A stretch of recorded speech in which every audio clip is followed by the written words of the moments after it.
Hey everybody, I'm meteorologist Gavin Sandell. Well, love it or hate it, a four-letter word that starts with S will make its way into our area at some point. No, not that one, just snow. Actually, today marks the climatological average date where we get our first snowfall at the Youngstown Warren Regional Airport. That's November 5th, but we've had to wait a little bit of a varied amount of time in recent years. Last year, 16 days after the average, on November 21st, we got our first snowfall, coming from a bit of a rainy, snowy mix.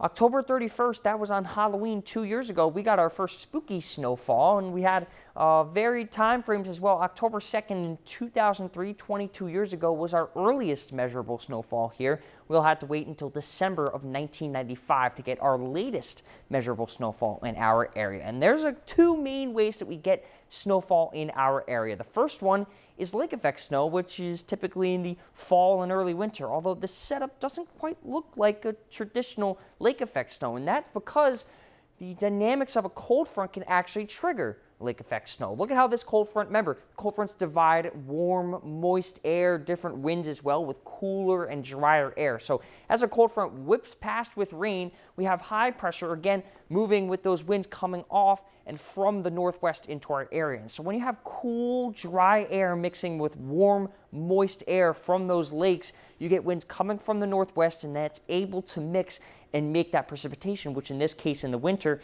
is snow. So we have some very heavy snow that goes on in our area, the primary snow belts in northern Trumbull, northern Mercer County, and points north towards that Erie lakeshore.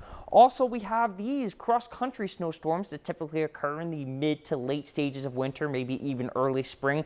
We don't tend to get these that often when we start the season because you need a lot of cold air, because those low pressure systems, they sag down. You also need a sagging jet stream, which we typically see in the winter months. And that cold air, we need it to be above the warm sector, which is the area between the warm front and the cold front, for us to get snow. We're not trapped in that warm air area. So we can get maybe a couple of inches of snow there, maybe 5 to 6 to 7 to 8 inches on some good days. But in this case, in the month of November and the month of December, we don't tend to get those very strong packed storms. Actually, the 15-year running average for our first snowfall is about an inch or so, and it could be anywhere from just a tenth of an inch 2 years ago and 4 years ago, from anywhere to 3.3 inches in 1984, and also 10 of the last 15 years, we saw lake effect snow, the way that we got our first snowfall. A couple of recent years, we got to see this purple one coming from low pressure, maybe that mix of rain and snow, some weak clipper systems also moving through our area. But generally, we don't see